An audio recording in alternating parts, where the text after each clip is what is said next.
ओम शांति। आज पढ़ेंगे अव्यक्त महावाक्य 4 दिसंबर 1985 के। मुरली का टाइटल है संकल्प की भाषा, सर्वश्रेष्ठ भाषा। सर्व समर्थ सर्वशक्तिवान शिव बाबा बोले, आज बाप दादा के सामने डबल रूप में डबल सभा लगी हुई है। दोनों ही स्नेही बच्चों की सभा है। एक है साकार रूपधारी बच्चों की सभा, दूसरी है आकारी स्नेही स्वरूप बच्चों की सभा।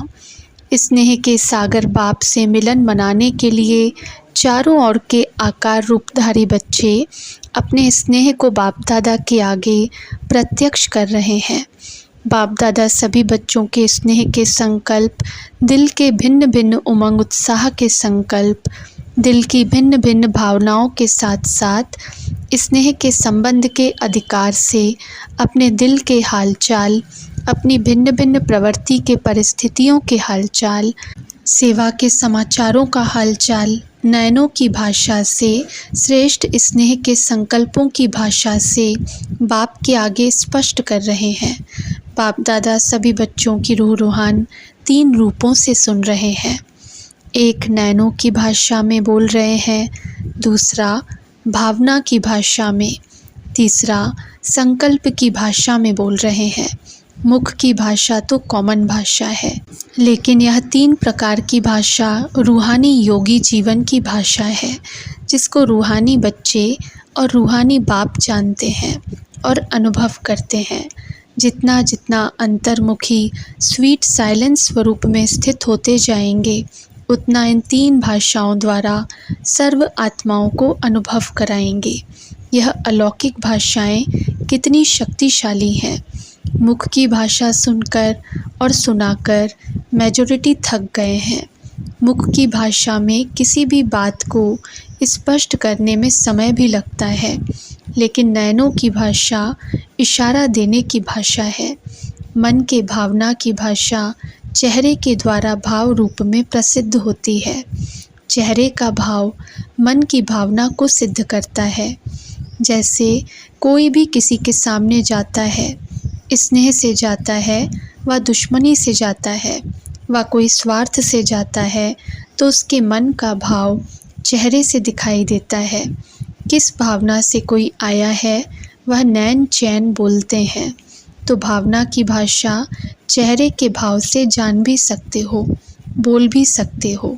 ऐसे ही संकल्प की भाषा, यह भी बहुत श्रेष्ठ भाषा है, क्योंकि संकल्प शक्ति सबसे श्रेष्ठ शक्ति है, मूल शक्ति है।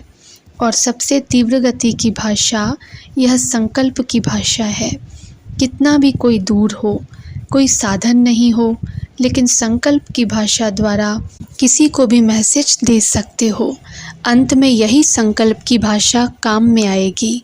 साइंस के साधन जब फेल हो जाते हैं, तो यह साइलेंस का साधन काम में आएगा।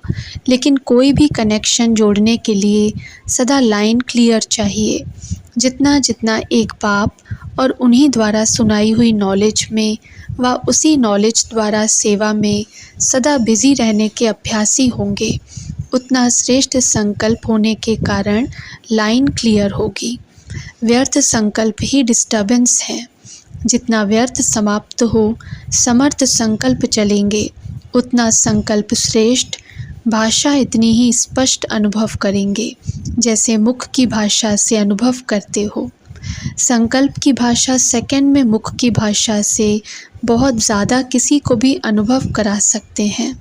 3 मिनट के भाषण का सार सेकंड में संकल्प की भाषा से अनुभव करा सकते हो। सेकंड में जीवन मुक्त का जो गायन है वह अनुभव करा सकते हो। अंतर्मुखी आत्माओं की भाषा यही अलौकिक भाषा है। अभी समय प्रमाण इन 3 भाषाओं द्वारा सहज सफलता को प्राप्त करेंगे।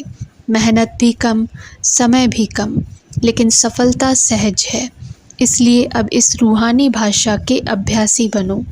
तो आज बाप दादा भी बच्चों के इन 3 रीति की भाषा सुन रहे हैं और सभी बच्चों को रिस्पॉन्ड दे रहे हैं। सभी के अति स्नेह का स्वरूप बाप दादा देख स्नेह को स्नेह के सागर में समा रहे हैं। सभी की यादों को सदा के लिए यादगार रूप बनने का श्रेष्ठ वरदान दे रहे हैं। सभी के मन के भिन्न भिन्न भाव को जान सभी बच्चों के प्रति सर्व भावों का रिस्पॉन्ड सदा निर्विघ्न भव, समर्थ भव, सर्वशक्ति संपन्न भव की शुभ भावना इस रूप में दे रहे हैं। बाप की शुभ भावना जो भी सब बच्चों की शुभ कामनाएं हैं, परिस्थिति प्रमाण सहयोग की भावना है, वह शुभ कामना है। वह सभी शुभ कामनाएं बाप दादा की श्रेष्ठ भावना से संपन्न होती ही जाएंगी। चलते चलते कभी कभी कई बच्चों के आगे पुराने हिसाब किताब इसी में ही रुचि रखते हैं। ज़्यादा कमाई का साधन भी यही बना हुआ है। अच्छा, तो सब नाचते गाते आगे बढ़ते रहते हैं। किसी ने कहा, आजकल संपर्क वाली आत्माएं अच्छी मददगार हैं, खुद ही सब प्लान बनाते जा रहे हैं। बाप दादा ने कहा, अच्छा है, ऐसे ही होना है। तब तो आप लोग वानप्रस्थ में जाएंगे, वाणी से परे स्थिति में जाना है। जब दूसरे जिम्मेवारी उठाएंगे तब तो आप लोग वानप्रस्थी बन सभी को वानप्रस्थ में ले जाएंगे। अभी तो अपनी स्टेज बनानी पड़ती है, फिर स्टेज बनी बनाई मिलेगी। यही सेवा की सफलता है, जो बनाने वाले दूसरे हो और आप सिर्फ आशीर्वाद देकर आओ। सभी को सेवा करना सिखा दिया है ना, तो जो सीख गए किस लिए सीखे? करने के लिए सीखे हैं ना। अभी ज़्यादा माथा लगाने की ज़रूरत ही नहीं है।